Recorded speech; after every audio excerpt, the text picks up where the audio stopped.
Hey everyone, welcome to the next video for Chapter 7. So in this video we're going to restrict our attention to just linear systems and seeing what those look like in general, and then talk a little bit about matrices, which are a tool that are used in linear algebra, but it gives us a nice convenient way to talk about linear systems of equations, as well as just linear systems in general. And so having them will be a good tool to start using when we start trying to analyze these systems. So we're going to start talking about what they are, what we can do with them, in the next couple of videos so we can be able to handle them in the future when we use them to talk about systems. So let's go ahead and talk about linear equations and then matrices. So last time we talked about what the general first order system looked like, and it's here on the screen, where you have x1 prime equals some function f1 of t x1 up through xn, and same for x2 and xn. But so what happens if we want to change this and look at just linear systems? What do those look like? Well, basically we're going to have the same idea from before, where this f1 on the right-hand side is going to look like the linear function we saw before. So let's go ahead and write what that looks like. So the general first order linear system looks like x1 prime equals some function p11 of t times x1 plus some function p12 of t times x2 plus some function p1n of t times xn plus a g1 of t.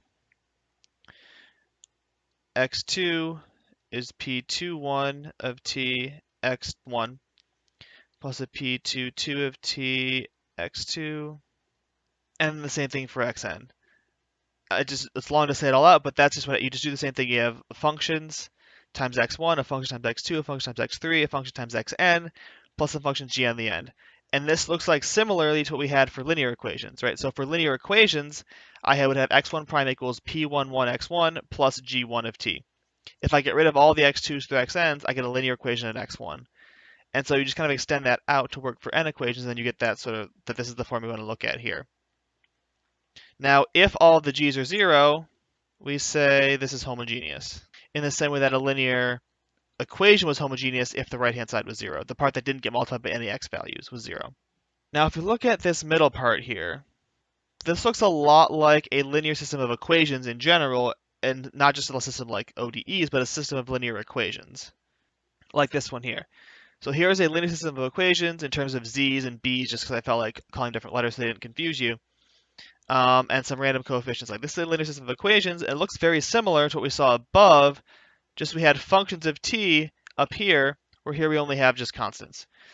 So if we want to sort of put these in the same light, what we want to do is we should use the tools they use for linear systems and use them to analyze these linear ODEs. So the tools that are used for analyzing linear systems are matrices, and it's a convenient tool and notation to make it easier to write, easier to solve, and easier to sort of handle. So let's start defining what matrices are and what we can do with them.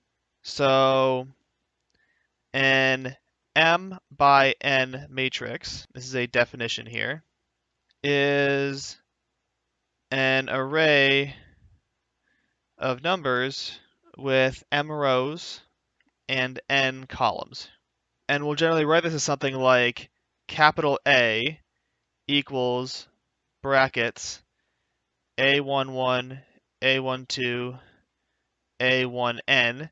So this is the first row, first column, first row, second column, first row, nth column, A21, A22, A2n, AN1, AM2, AMN.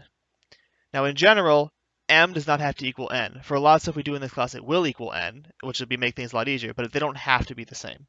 And so A sub ij is the element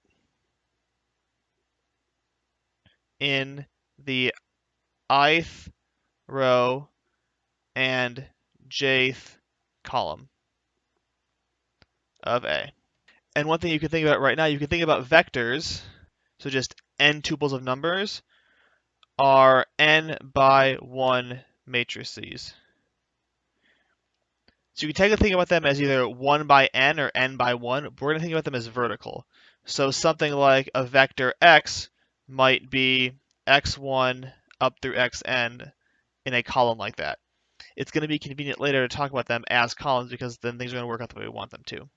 So what can we talk about matrices? What properties can we talk about? What can we do with them? and that kind of stuff. We'll do a couple of them here, and then we'll do the big one in the next video. So what can we do with matrices? Well, one of the first things to talk about is equality. So two matrices are equal if they are the same size. And by same size, I mean same number of rows and same number of columns, not just the number of entries. I need them to have the same number of rows and the same number of columns. And each individual element matches. So you check, is A11 equal to B11? Is A12 equal to B12? And if all of those are true, then we say A equals B. So I need each spot to match up in the matrix. If all of them match up, then they're equal. Precisely, and also if we say two matrices are equal, that means they match up at every single component spot. Every single element has to be equal for this to happen. We should probably mention the zero matrix. You can probably guess what that means. It means everything is zero. What about operations? Well, we can add matrices. So if A and B are the same size, we can define A plus B, and we add component-wise. Well, I'll just do an example. It's probably the easiest way to do it. So if I take A equals the matrix 1, 2, 2, 3, and I take B to be the matrix 0, 1, 8, 4, then if I do A plus B, what am I going to get? Well, I'm going to add the first one, so I get 1 plus 0. I have a 2 plus 1 over here, a 2 plus 8 over here, and a 3 plus 4 down here. I just add top right, top left to top left, top right to top right, bottom left, bottom right, and put them in their respective spots. So I get 1, 3, 10, 7. Easy enough to do that. I just add them component-wise. Put them together the way you think you should, and you get the right answer. We can also multiply matrices by numbers. So there are going to be two different types of multiplication. Multiplication of a matrix by a number, and multiplication of two matrices together. So here we're just talking multiplying by a number. So that's called multiplying by a scalar. So this works for any matrix, and any number alpha, we define alpha times A by multiplying each component of A by alpha. So for example, if A is 1, 2, 2, 3 as before, then 4A is the matrix 2, 8, 8, 12. I multiply everything in there by 4. And negative A is minus 1, minus 2, minus 2, minus 3. So for scalars, you just distribute the scalar inside, multiply it by everything, and that's all you do for that. Now this means we can also define subtraction, because we have addition, and we have multiplying by negative 1. So A minus B is just A plus negative B. A minus B is just A plus negative B. Because negative B is defined now, plus is defined, we can do this.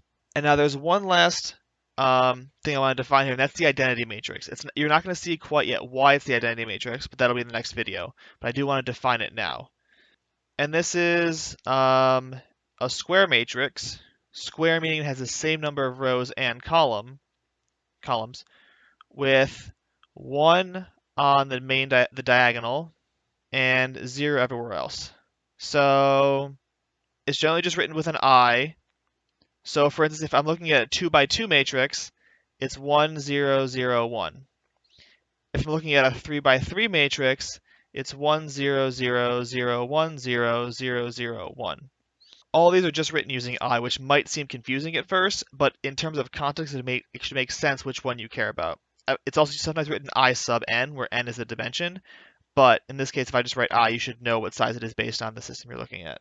So those are the main operations you need to know for matrices for this part. The next video is going to go into multiplication of matrices, which is a little more complicated, so I wanted to save it for a second video.